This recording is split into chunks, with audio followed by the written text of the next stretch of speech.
Jaz sem v resnici začela pisati z glasom drugega na način, da sem v prvem romanu Koža iz bombaža knjigi poselila pravzaprav Slovenijo z enim Afričanom, afriškim moškim, ki je zelo lep, načitan, inteligenten.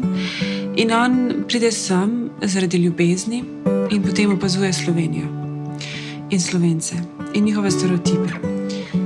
Se pravi, da ta nit v bistvu drugega in drugosti me je ves čas spremljala, potem do zdajšnjega, bom rekla, 6. romana. Ne? Kako sem jaz sploh legitimna, da pišem z glasom temnopoltega moškega ali pa temnopolte ženske? Jaz kot pisateljica sem legitimna do vsega, ker je to moja primarna vloga, ne? Da sem empatična do svojih likov in da sem se zmožna v njih vživljati, pisati z njihovim glasom.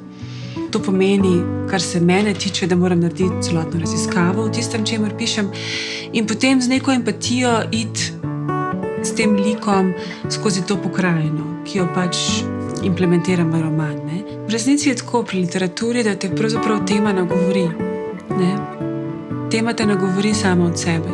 Če uporabim citat Muraja, avstralskega pesnika, neka ideja lačna tvojega telesa. Gre za to, da se nekaj v meni nabira, da to raste kot neka voda.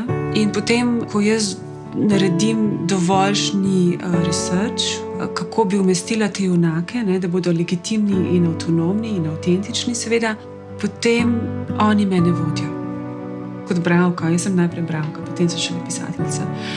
In kot bralka imam rada, da mene pisatelj intrigira, da me preizkuša, da me intelektualno preizkuša, da preizkuša, koliko sem jaz prebrala. Ne? In to enako jaz počnem. Tako da bralca preizkušam, a mi bo pogruntal na 20, na 30, na 50 strani. Ne? Všeč mi je to, da se malo igram, medbesedilno, da se igram in da nanašam različne sloje.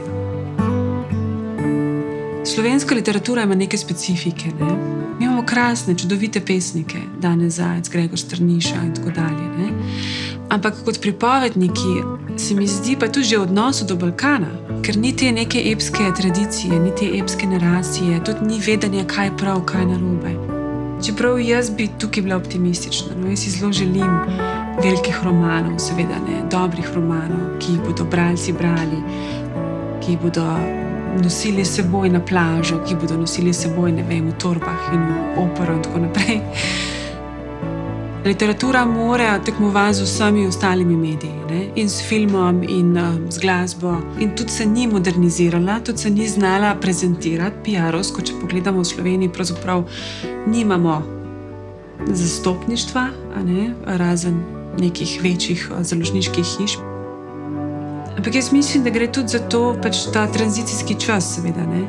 Ki ima neke svoje specifike, ki je pustil intelekt in družbeno razmišljujoče ljudi na obrobju. Pomembno je samo tisto, kar ustvariš.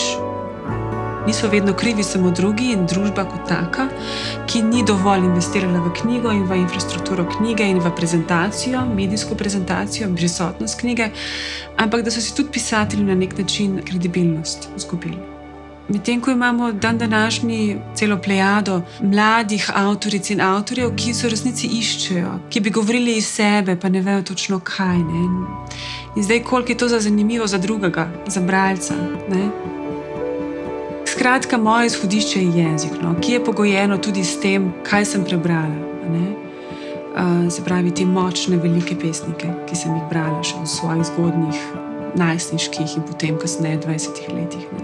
In tudi zdaj, seveda, jaz ne morem brez poezije, jaz ves čas nosim s sabo poezijo.